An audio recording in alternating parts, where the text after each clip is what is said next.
Hello students, আমি Nitish sir জ্ঞানজ্যোতি coaching সেন্টারের পক্ষ থেকে তোমাদের প্রত্যেককে জানাই আরও একবার স্বাগত।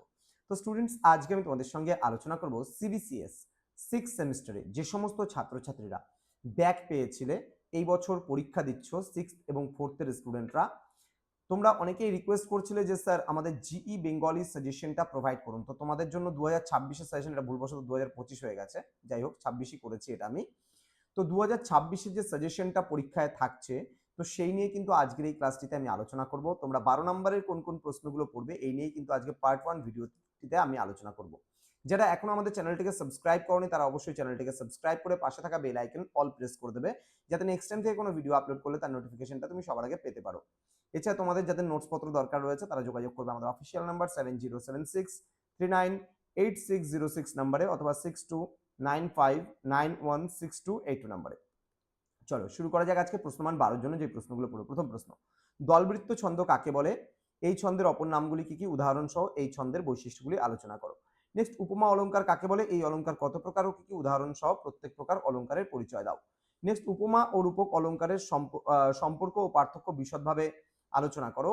নেক্সট রয়েছে উদাহরণ সহ সংজ্ঞা লেখো, শ্লেষ, অপুন্নতি, সমাসক্তি, ব্যজস্তুতি। নেক্সট, অনুপ্রাস অলংকার কাকে বলে? দুটি উদাহরণের সাহায্যে এর শ্রেণীবিভাগ করো। যে সকল ছড়াগুলি রবীন্দ্রনাথের শিশু মনকে প্রভাবিত করেছিল, রবীন্দ্রনাথের লোকসাহিত্য অবলম্বনে তার সংক্ষিপ্ত পরিচয় দাও। নেক্সট, উপমা অলংকার কাকে বলে? এই অলংকারে কয়টি উপাদান ও কি কি? উদাহরণ সহ এই অলংকারের শ্রেণীবিভাজন করো। নেক্সট, লোকসাহিত্য গ্রন্থের কোন প্রবন্ধে হরগৌরীর দাম্পত্য জীবনের কথা উঠে এসেছে তার পরিচয় দাও। নেক্সট প্রশ্ন, ছেলে বুলানো ছড়াগুলির মধ্যে যে কাব্য সৌন্দর্যের পরিচয় পাওয়া যায় তা আলোচনা করো।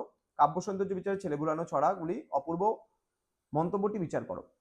নেক্সট, ছেলে বুলানো ছড়া প্রবন্ধে বাঙালি সমাজ ও পরিবার জীবনের ছবি কিভাবে ফুটে উঠেছে তা নিজের ভাষায় আলোচনা করো। এই কয়েকটাই প্রশ্ন আমি দিলাম, এই কয়েকটা ভালো করে পড়ে যাও। আর যদি ভাবো যে আমি লোক সাহিত্য পড়বো না, তাহলে লোক সাহিত্য বাদ দিয়ে যেগুলো আমি ছন্দ অলংকার থেকে যা যা প্রশ্ন দিয়েছি সেগুলো সব পড়ে যাও, একদম 100% কমন পেয়ে যাবে। নেক্সট পার্ট 2 ভিডিও নিয়ে দেখা হচ্ছে। আমি আবারও বলছি, এখানে 2025 থেকে ভুল করো না, আমরা কিন্তু এই সালটা চেঞ্জ করতে ভুলে গেছি। 2026 সালেরই এটা সাজেশন আমরা তৈরি করেছি। যদি ট্রাস্ট না হয় তাহলে 2025 সালের যে সাজেশনটা দিয়েছি সেটা একবার দেখে আসো। Thank you.